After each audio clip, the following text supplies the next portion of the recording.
Muy buenas tardes a todos. Hoy 20 de noviembre de 2021 estamos realizando el 42º Conversatorio Sabatino de Historia de la Academia de Historia del Valle del Cauca.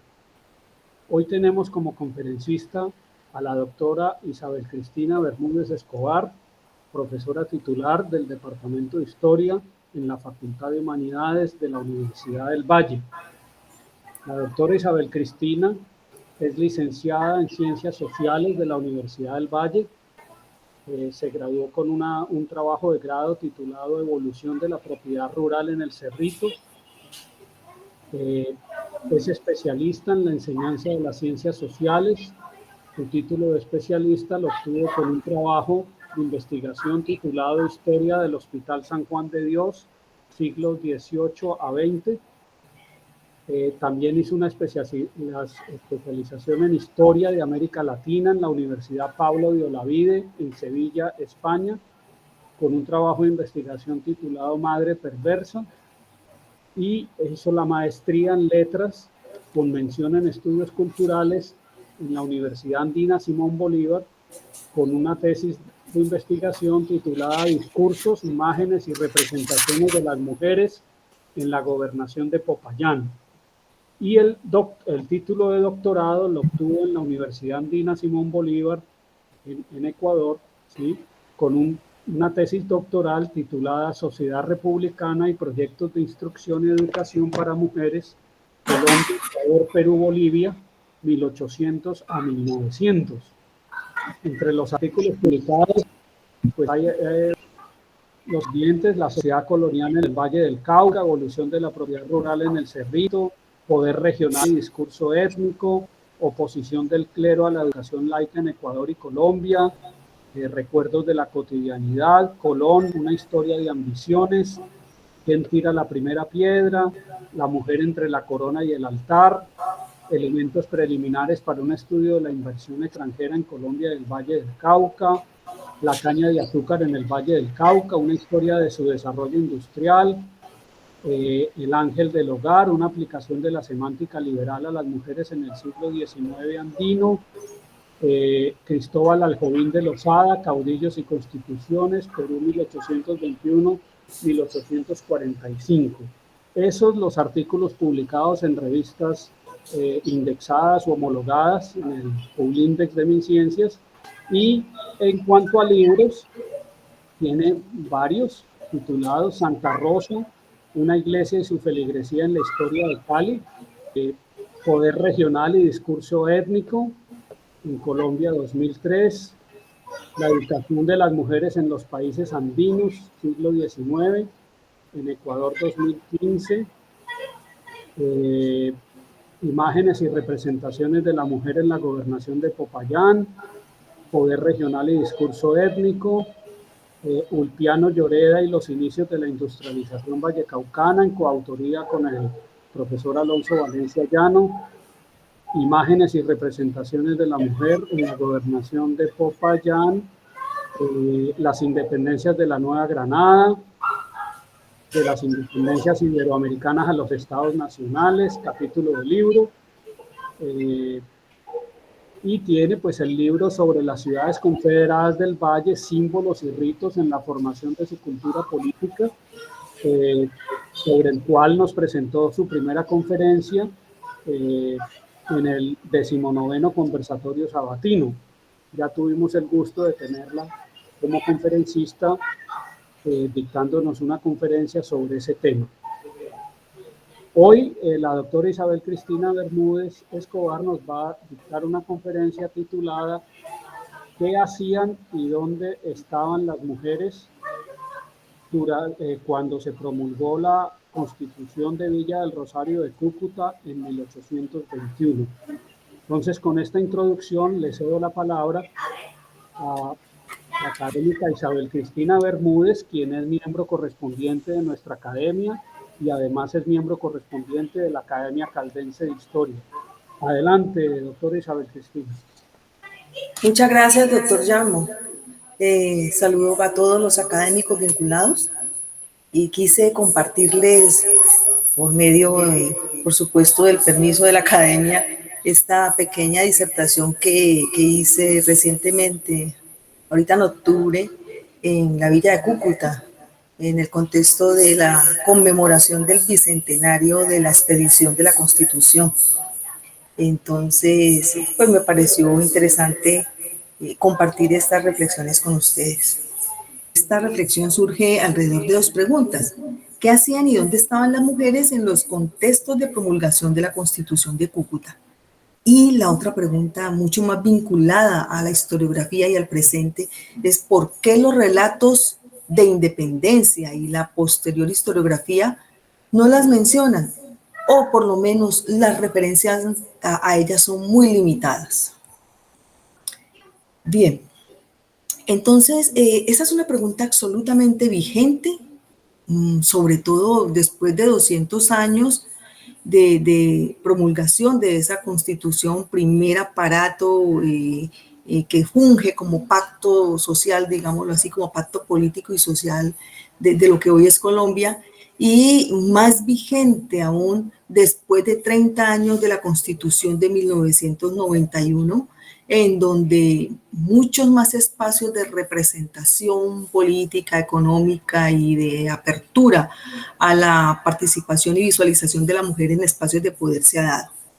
Bien, para responder a esas preguntas es fundamental partir de la historiografía y de los aportes que la historiografía nos ha dado, especialmente de los enfoques de historia local y regional, ya que, como nosotros sabemos, el grueso de la historiografía del mismo siglo XIX y el resto de historiografía hasta poco más o menos 1960 del siglo XX, fue una historiografía más enfocada a la presentación de las mujeres que estaban catalogadas como heroínas en estos contextos de independencia y construcción del Estado Nacional. Entonces, esa historiografía, por supuesto, estará mucho más basada en esos enfoques de historia local y regional. Pero no voy a hablar de todos esos libros o revistas que las han referenciado. Solamente voy a compartir 3 ejes a manera de panorama que resume para la charla lo que el grueso de la historiografía dice. En primer lugar, toda esta historiografía dice que efectivamente las mujeres en estas épocas tenían una posición de subordinación y de subalternidad, oficial y legalmente. ¿A qué me refiero? Oficialmente es que ante el Estado y ante la misma sociedad estaba o por costumbre o por códigos morales impuesta esa subordinación de la mujer y esa subalternidad en relación a los hombres en cualquier jerarquía masculina que existiera. Y legalmente porque el cuerpo legislativo español con el que nos manejábamos como sociedad también la obligaba a estar en cierta forma supeditada a los permisos. ¿Sí? Y lo digo en cierta forma porque así lo vamos a volver a retomar ahorita. Entonces, digamos que esa es una subordinación y subalternización en términos de género, de un género frente al otro. Bien, la otra gran conclusión que uno puede obtener de estos enfoques de historiografía local y regional es que según sus condiciones étnicas y socioeconómicas, las mujeres vivían y se insertaban en la economía, en la vida social y hasta en la misma vida política del momento. Entonces no se puede hablar de un gran genérico de mujeres, sino que para precisar y ser un poco más fiel con la historia, tiene uno que empezar a focalizar en decir las mujeres de élite si tienen espacios de vida económica mucho más dinámicos o mucho más legales, las mujeres de los sectores mestizos y de todos los colores están insertas en la economía colonial, pero de una forma un poco menos oficial y reglada. Es decir, son chicheras, vendedoras de objetos, de verduras, pero lo hacen porque tienen esa necesidad económica de salir al espacio público. Y por supuesto, uno tiene que entrar en la precisión de las mujeres indígenas y las mujeres negras, cada una en sus propias condiciones étnicas, qué posibilidades tuvo de estar en un espacio económico o para participar indirectamente en un espacio político. Pero lo que nos deja como conclusión el grueso de la historiografía es que según esas condiciones es que ella se inserta en unos roles definidos. Y la tercera conclusión es que los impedimentos legales y de la moral católica que dominaban en el imaginario colonial eran asumidos de distintas formas, porque ese etos femenino del siglo XVIII y de comienzos del siglo XIX es muy diverso, no hay un solo etos femenino, hay muchos etos femeninos según esas condiciones en que nace y en que se educa. Entonces, ya no es tan fácil como antes decir las mujeres en la colonia hacían esto, ¿cierto? Ya empiezan las precisiones a aparecer. Lo que sí es cierto, y también nos lo dice la mayoría de la historiografía moderna, la que se hizo más o menos hacia 1980 hacia acá, es que las mujeres en ese contexto del que hemos hablado tenían dos opciones: ser esposas de un hombre y por ahí mismo madres de sus hijos, o ser esposas de Jesús, es decir, ser monjas. Entonces la pregunta que viene es, ¿dónde estaban las mujeres y qué hacían el grueso de las mujeres según los padrones del último cuarto del siglo XVIII y primero del XIX? Para poder nosotros empezar a dialogar con esa idea de que o eran esposas y madres o eran monjas. Veamos lo que nos dice la estadística. Allí ustedes tienen un cuadro en el que nos representa la estadística de las principales ciudades del nuevo Reino de Granada. Y nos dice que hogares de mujeres con esclavas había en Cali un 18.24%, en Medellín un 17.3%, en Tunja un 27% y en Cartagena un 26%. En esos hogares nosotros vamos a empezar a ubicar a mujeres solteras, en Cali el 56.7%, en Medellín el 39.8%, en Tunja el 55.3%, en Cartagena el 47.4%. ¿Qué nos visualiza ese padrón? Que la mayoría de las mujeres definitivamente son mujeres solteras. Y niñas solo con la madre, que en otra conceptualización diríamos madre solterismo. Aquí en este cuadro solamente está representado Tunja y Santa Fe, con el 38.4% y con el 46.5%. Pero en tesis que han surgido en nuestra universidad, tesis que he tenido en alguna ocasión de dirigir, también nos muestran que el madresolterismo en Cali y el madresolterismo que encontró Pablo Rodríguez para Medellín son de más del 60%. Entonces nosotros nos estamos ubicando en que a comienzos del siglo XIX vamos a tener unas ciudades con una gran población de mujeres solteras y madres solteras, que es bien interesante porque nos desdibujan esa idea de que o eran esposas y madres de los hijos o eran monjas. Entonces hay un grueso social de mujeres que es muy distinto a los dos ideales de ser mujer. Las solteras en su mayoría son mujeres de 30 años y hay diversidad de solteras. Hay solteras que viven solas con sus hijos, hay solteras que viven con sus hijos y su mamá, hay solteras que viven con sus hijos, con otras solteras con hijos. Y hay una gran diversidad de mezcla étnica en esas mujeres madres solteras. Eso ya nos va ubicando a nosotros para el contexto de las guerras de independencia y fijada la independencia, el panorama social nos dibuja una especie de panorama social dominado por mujeres o solteras o madres solteras. Estas mujeres son muy activas en los barrios, es decir, que se dejan ver en la sociedad, en los campos, en los barrios, en los solares urbanos, en las haciendas, todas las zonas rurales, mucho más en las zonas más adentro de los ríos, cercanas a los distritos mineros. Dinamizan los diferentes renglones económicos en sus diferentes fases de producción, es decir, ellas producen, transforman y comercializan. Uno encuentra a las mujeres en esos diversos, en esas diversas áreas de producción económica. Y la vemos allí, como ustedes las observan en el cuadro, en el campo, como en la verdulería, en la jornalería, la dulcería, la floristería, tabaqueras, sacadoras de aguardiente, hacendadas, ganaderas, mineras. Y en las ciudades las vemos como reposteras, cigarreras, tenderas, chicheras, pulperas, sombrereras, las tejedurías, como costureras, como tratantes y pequeñas comerciantes. Es decir, que no es que están cumpliendo un simple error de ser madres o de estar en los conventos. ¿Qué pasa con estas mujeres cuando llega ese vacío de poder y se desencadenan las guerras de independencia en ese largo proceso de más de 20 años?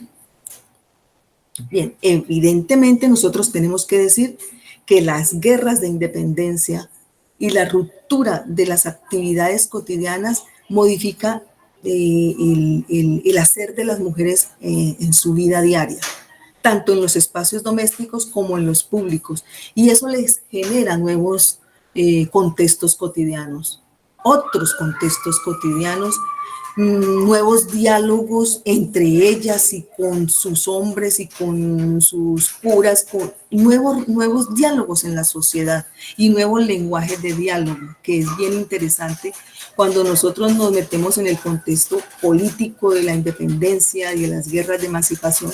Vamos a encontrar un lenguaje político atravesando la plaza pública, atravesando las galerías, los parques, que es muy interesante de analizar. Y decimos también que le rompe su vida cotidiana porque por un factor muy radical, digámoslo, y es que están las conscripciones forzosas, es decir, quienes viven con sus padres van a ver que su padre se tiene que ir forzosamente a la guerra o voluntariamente a la guerra, y lo mismo con sus hermanos o con sus esposos. Quienes no se van a ver afectadas por las conscripciones forzosas son las madres solteras y las solteras. Pero a las solteras se les irán sus hermanos y sus padres. Entonces todas las mujeres se van a ver metidas en ese contexto de la conscripción forzosa o la adscripción voluntaria a los bandos y a los ejércitos. Y allí hay una afectación muy grande porque cuando se da la desaparición conyugal, sea por coyuntura de guerra o sea permanente por muerte, pues hay una desestabilización afectiva, emocional, pasional y por supuesto económica. Entonces, en eso consiste toda esa ruptura del contexto cotidiano, más aún cuando ellas se ven presionadas a asumir los roles de mantener el hogar en términos económicos. Y hasta este contexto nosotros podemos decir que toda la historiografía nos ha mostrado este panorama, ¿sí? Y faltan todavía muchas respuestas. Yo digo que faltan muchas respuestas porque lo que nos falta a nosotros, los historiadores, los sociólogos que hacen historia, los jurisconsultos que hacen historia, todas las otras disciplinas que se acercan a la historia y a hacerla, nos faltan muchas preguntas. Nos falta preguntarle a la historia más y preguntarle distinto. A veces le preguntamos y le preguntamos lo mismo. Entonces, cuando vamos a la fuente termina diciéndonos lo mismo. Entonces, nos faltan muchas preguntas y diversificar la pregunta. Hasta hoy día es escaso, es realmente escaso lo que conocemos sobre las mujeres indígenas en los contextos de independencia y sobre ese rol de las mujeres indígenas en el diálogo con sus pueblos y con sus caciques, incluso en el mismo rol de los caciques con sus pueblos para ir a adoptar una posición u otra posición. La historiografía que más nos lleva a la delantera definitivamente es la historiografía nariñense, que es la que más ha trabajado estos temas, y hay hermosísimas historias de las mujeres indígenas participando en estos contextos. Y pues traigo allí solamente el caso de Francisca Ucu y Manuela Cumbal, ¿sí? Son como los casos que tenían ahora reacomodando las diapositivas para mostrarles. Pero no tenemos detalles de todas esas mujeres cosecheras de tabaco, las sacadoras de aguardiente, que igual que sus esposos y sus padres, fueron las que organizaron muchos de los motines y de las tomas de las plazas públicas en los contextos de las protestas comuneras de la reforma borbónica, ¿no? El contexto previo a la independencia. Tampoco tenemos muchas respuestas sobre las negras esclavas en las haciendas, las negras esclavas en las minas.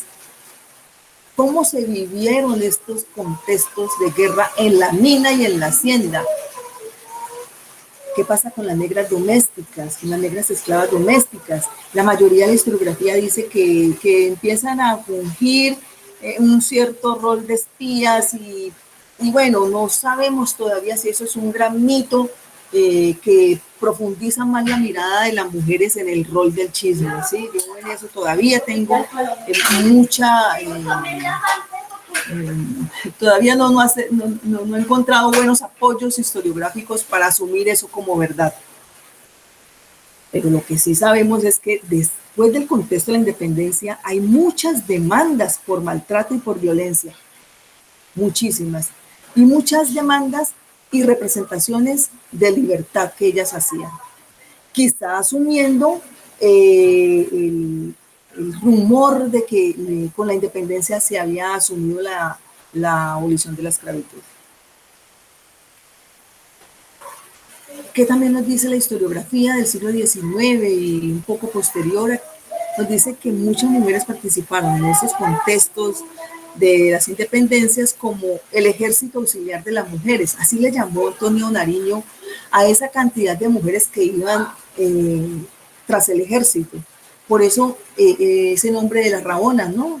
No solamente porque la usanza del vestido traía una sobrefalda que las hacía más rabonas, sino también porque van a la cola, al rabo de las tropas. Perdón un momentico, Manuela, te llama tu mamá, tiene celular. Entonces, cuando Antonio Nariño nos dice que había un ejército auxiliar de mujeres, la historiografía nos las pone con muchos nombres: rabonas, juanas, guaruperas, guareñas, cantineras, tropeñas, rabonas, marías también les dicen, en el contexto mexicano también les dicen las lupitas, muchas, y nosotros empezamos a especificar la historiografía boliviana, peruana, argentina, etc. Lo que sí sabemos es que son mujeres de estamentos populares, libres, mestizas, que están perdón, Manuelita, llévese una sombrilla. Están en una Isabela, pase una sombrilla, Manuelita. Están en unos contextos de cierta libertad en los espacios públicos y no se frenan tanto por el ideal de mantenerse en su casa, pero además la necesidad de acompañar a hermanos, padres o esposos al ejército es fundamental. Es obligación, casi obligación. ¿Por qué digo que obligación? Obligación porque ¿quién le cocina a los soldados en el ejército?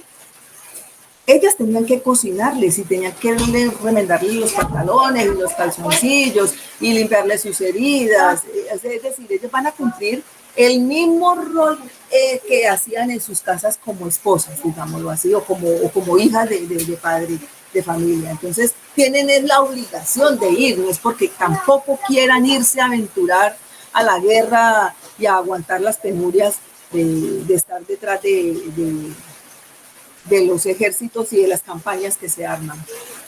Algunas de ellas fueron individualizadas y quedaron con algunos nombres en todos esos relatos de los abanderados, ¿sí? Y otras pues sí tienen, y muy pocas tienen la oportunidad de ser conocidas como heroínas.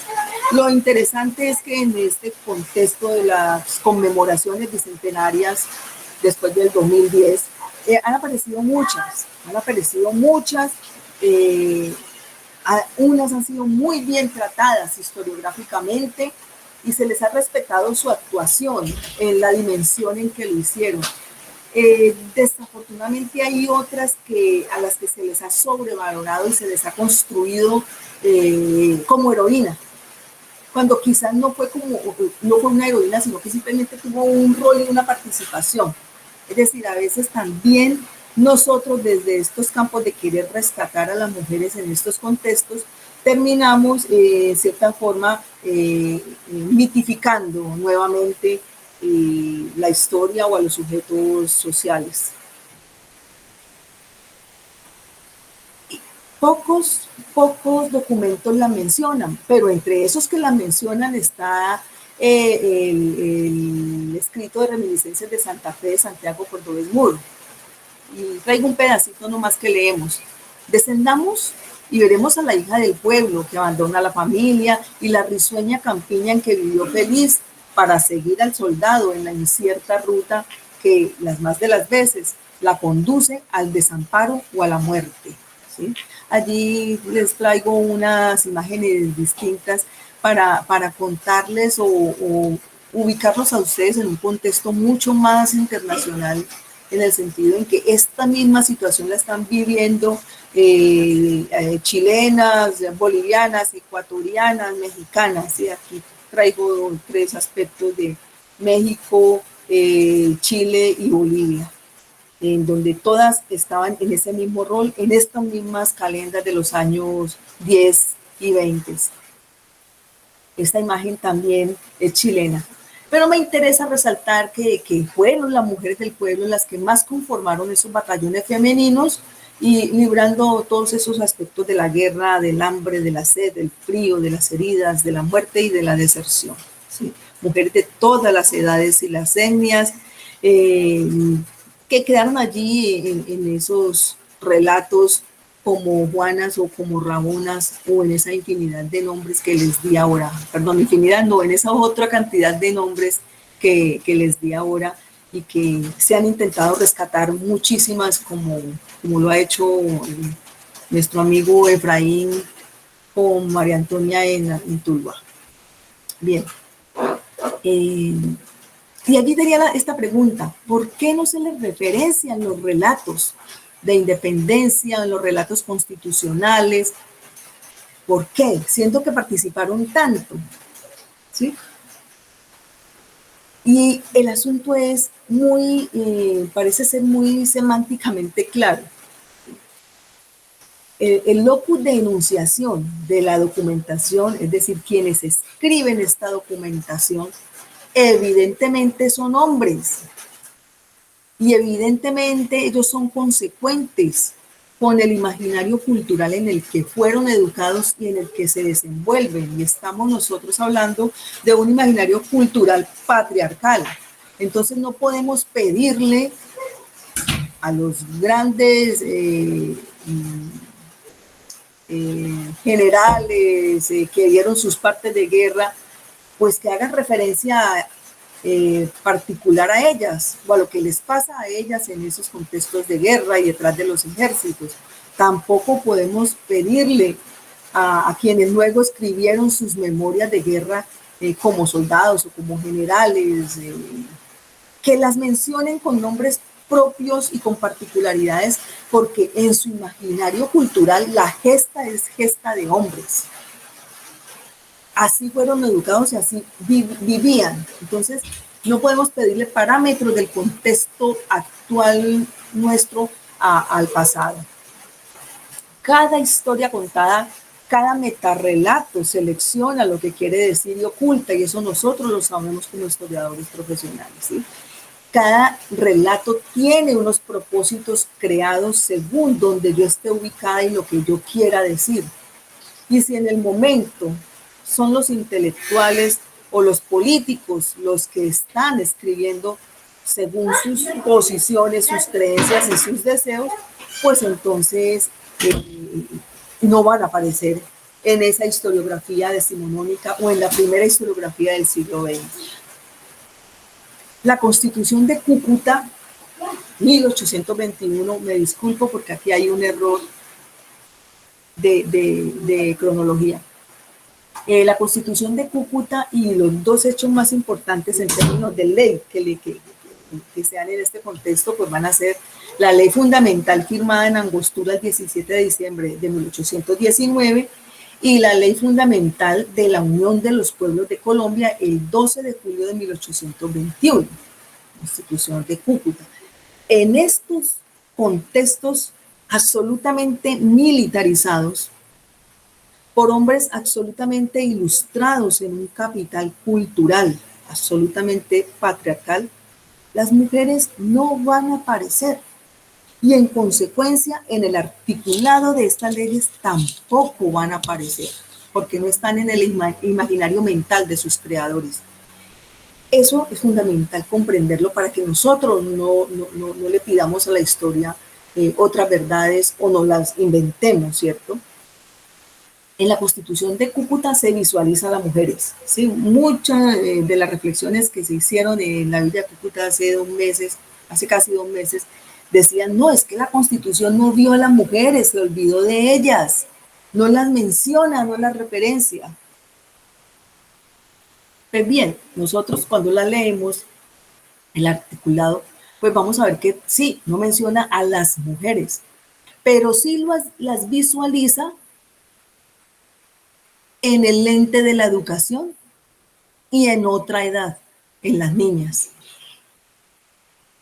El artículo 17 dice con claridad esa importancia de la educación de las niñas para la felicidad pública. Bueno, sí, evidentemente no es para la felicidad de las niñas.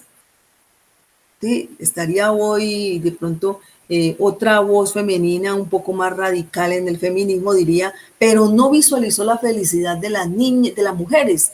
Y miren que no está hablando de la felicidad de las niñas, está hablando de la felicidad pública a través de la educación de las niñas. Bien, así es, porque así es esa sociedad, porque así está estructurada sus aparatos jurídicos, sus aparatos mentales y sus imaginarios religiosos que la sustentan. Pero si nosotros hacemos un análisis de discurso, diríamos que entonces la Constitución de Cúcuta teleologiza a las mujeres, es decir, que las ve en el futuro a través de la educación de las niñas. Eso implica que entonces las niñas no se ven, porque lo que se ve es a la futura mujer.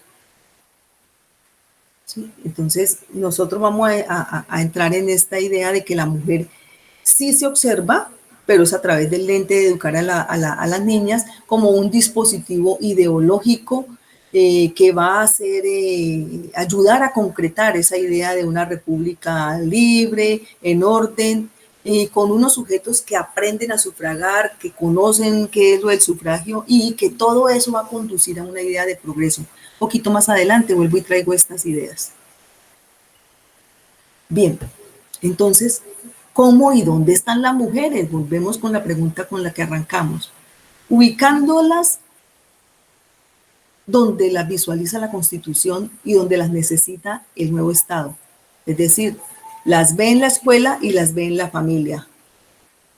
¿Por qué? Porque lo que importa es que en este momento el problema público más imperioso que se le presenta al recién nacido Estado y a la recién nacida nación, en estos años 1830, 1850, post-constitución, pues es la anarquía social.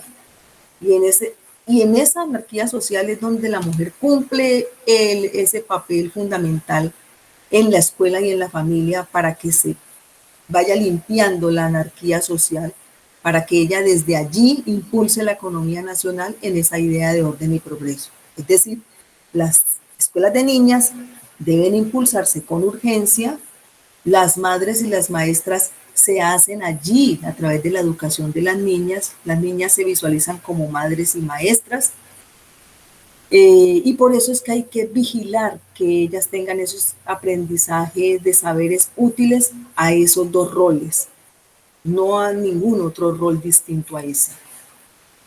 ¿De cuántas mujeres estamos hablando? Estamos hablando en el censo de 1835, de 876.835 mujeres, casadas 241.101 y solteras 635.734. Miren todavía la proporción de la que yo les hablaba desde el final del siglo XVIII. La tendencia es esta.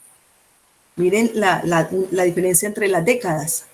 En 1825 eran 1.231.849, casadas 394.330, solteras 833.519, y a 1835 ya vamos a tener esta demografía.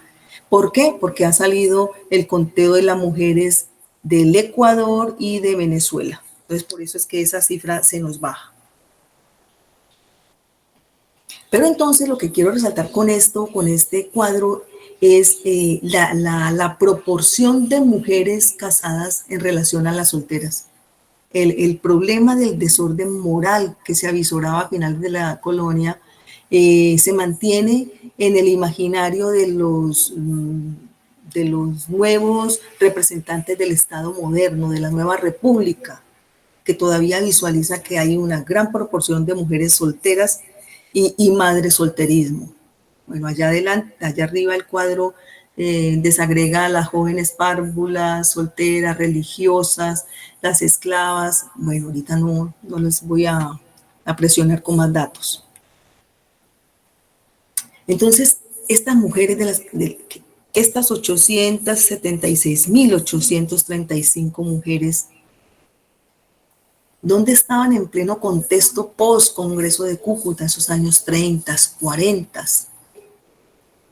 Si la Constitución no les dio otras posibilidades de ser, incluso como vamos a visorar, lo que hace es empezar a recluirlas en la familia. Entonces allí tengo dos cuadros amarillos en donde más o menos podemos ubicarlas. Las niñas en las escuelas, aprendiendo a ser mujeres bonitas y buenas madres. Y al otro lado, las madres, las ya casadas, señoras, o las madres solteras y las solteras, que empiezan a ser reubicadas en sus casas. Y esto lo digo porque el Código Civil de 1837 lo que va a empezar es precisamente a presionar los roles de los hombres y de las mujeres, los roles ante la sociedad y lo que les deviene si rompen el Código Civil. Allí empiezan a aparecer más. En el Código Civil ya están las palabras de mujeres y penas de destierros y ya empezamos a visorarlas más. Entonces, ¿en dónde están? Están aprendiendo a ser mujeres. Sí, aparece esa idea y cuando vemos la literatura de los años 40, 50, 60, vamos a ver que la prensa, los diarios, las novelas que circulan, lo que están haciendo es ayudando a construir esas mujeres madres para esa nueva patria, para el rol que les implica el nuevo Estado. Y tienen que aprender a ser mujeres bonitas porque así lo socializa la conceptualización del nuevo Estado y de la nueva República. Una mujer bonita no es bonita en términos estéticos corporales, sino en términos filosóficos de lo bello y lo virtuoso, que es lo que necesita la sociedad para que se acabe esa anarquía social que hay. Demasiado borracho, demasiado pendenciero, demasiada gente dándose puñal y machete en la calle, mucha violencia en las plazas públicas, y los mismos políticos, mucha violencia entre ellos. Entonces sí se requiere una regeneración social y eso se empieza a ver en los discursos, se habla de regenerar a la sociedad. Entonces las mujeres allí, las mujeres bonitas, es decir, las mujeres virtuosas, pues tienen que cumplir ese gran rol. Y eso también lo vemos que se empieza a concretar cuando en el censo de 1835 ya había 144 escuelas de niñas, ¿no? La mayoría trabajaba todavía con el método escolástico de procedencia colonial, y muchas ya habían, o pocas habían entrado con el nuevo método más liberal, digámoslo así, con el método lancasteriano, en el cual se registraban 220 niñas en esa nueva pedagogía. Bueno, aquí se me saltó esta diapositiva que era anterior. Y ese problema de la soltería, que como les digo, se mantiene absolutamente en la sociedad, y desde la política y desde la burocracia del Estado se visualiza en este cuadro que tengo aquí como a mano derecha. Mujeres bonitas son las casadas, las madres y las esposas. Ellas son virtuosas. Y ellas son las que nosotros vamos a empezar a ver en la historiografía como el bello sexo. El otro grueso social, 600 y pico de mil solteras, en la prensa, en la poesía, en los cantos, no se les dice solteras, esas son mujeres feas y se les dice mariposas solitarias, ventaneras, viuditas, viudas verdes, o con el grueso calificativo un poco peyorativo que era el término de beatas. Y esos términos los encontramos en esos documentos decimonónicos.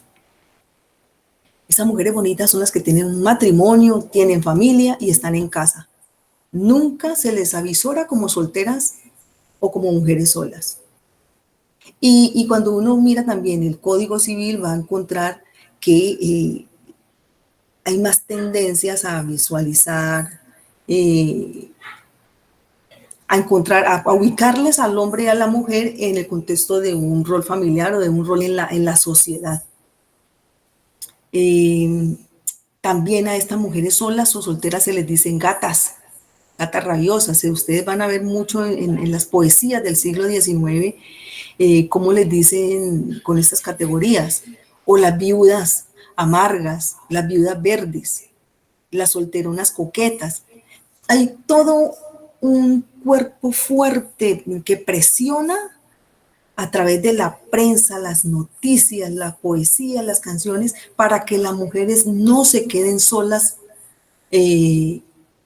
o solteras, incluso las mismas viudas, porque entonces no van a cumplir el rol de estar en una familia, en un matrimonio, ayudando a construir sujetos ciudadanos, hombres útiles al progreso y al orden de la nación.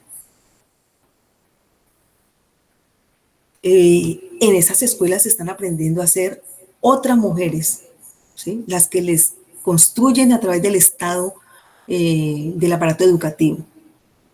¿Sí? Por supuesto que muchas de estas mujeres se autodenominaron ciudadanas en las representaciones y en las demandas que hacían hacia el Estado.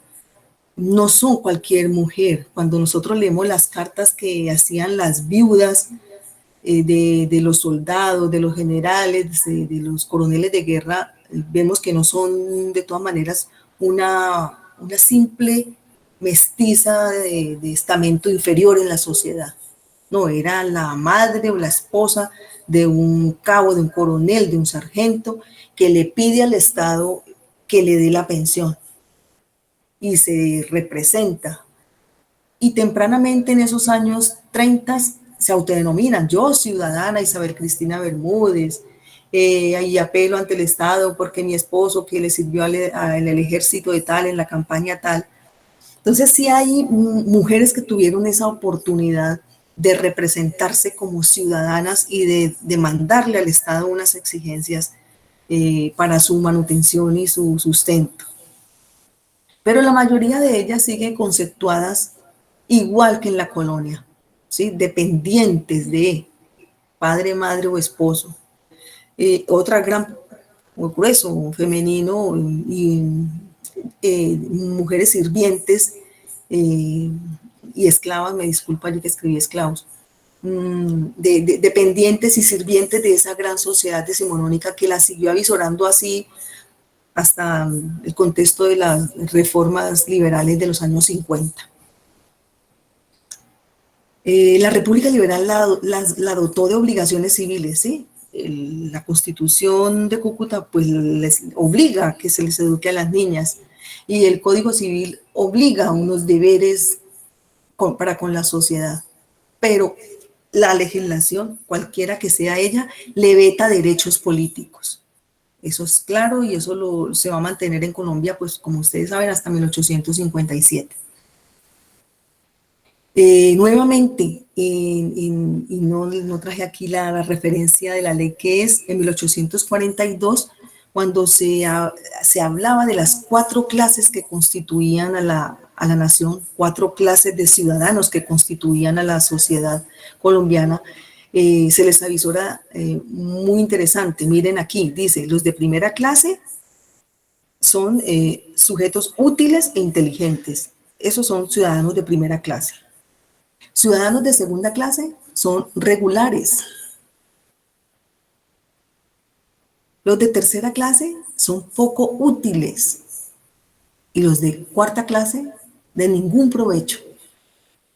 Clasificación esa que no contribuye, perdón, que se avisoraba en que contribuyeran con la prosperidad pública. Es decir, se clasifica de acuerdo a cómo contribuyen a la prosperidad pública. Entre más inteligentes, más útiles, y entre más regulares y de menos educación, menos provechoso, hasta los poco útiles y hasta los de ningún provecho. La pregunta que todavía uno se hace allí es, ¿en dónde quedan las mujeres? En ninguna de esta clasificación. La respuesta está clara, en ninguna de esta clasificación.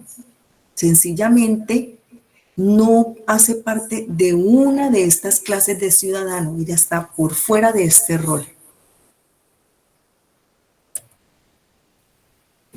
Bien, y termino con esta diapositiva. Lo que se está avisorando en estos cuerpos legislativos, en donde se les menciona por otras vías indirectas, no explícitas, lo que se avisora son mujeres ideales que se propaga ese modelo por diversos medios orales y escritos, y que deben moldearse. Las mujeres, las madres deben ayudar a moldearlas, a construirlas, a hacerlas. La escuela debe hacerlo y el Estado, a través de la escuela, a través de los dispositivos ideológicos que le acompañan, deben ayudar a moldearlas. Para eso están las cartillas, los catecismos, las novelas, los salones escolares, los salones privados, los relatos, las novelas como María de Jorge Isaac. Uno ve en las mujeres de Jorge Isaac completos roles definidos a favor del Estado. María tiene unas cualidades, unos pequeños defectos que tienen que empezar a ser corregidos. Las hermanas de María tienen sus roles, la madre de Jorge tiene su rol. A través de esta novela fue una de las novelas más fundacionales. Y por eso también la socialización y la publicación en tantos idiomas y casi que la presión para que sea leída y oralizada y escuchada y aprendida. Recuerden que era novela obligatoria en nuestras escuelas, porque allí están los roles de las mujeres que deberían ser parte de la nación. Y pues por supuesto, paralelo a estos dispositivos ideológicos, pues está lo otro que ya hace parte del complemento a través del cual las mujeres ayudan a hacer el progreso del Estado. Ya lo ven aquí ustedes, es una cultura absolutamente política, nacionalizante, una simbología de banderas, de cantos, de odas, de flores, de emblemas, escudos, los próceres, las heroínas mismas, que no son cualquier heroína ni de cualquier procedencia social, como un complemento. Todo esto se complementa y por eso los pongo aquí en paralelo, esos dispositivos ideológicos a favor de una cultura política nacional mediada o intermediada por esas mujeres que se avisoran en estos cuerpos legales, no directamente, sino implícitamente.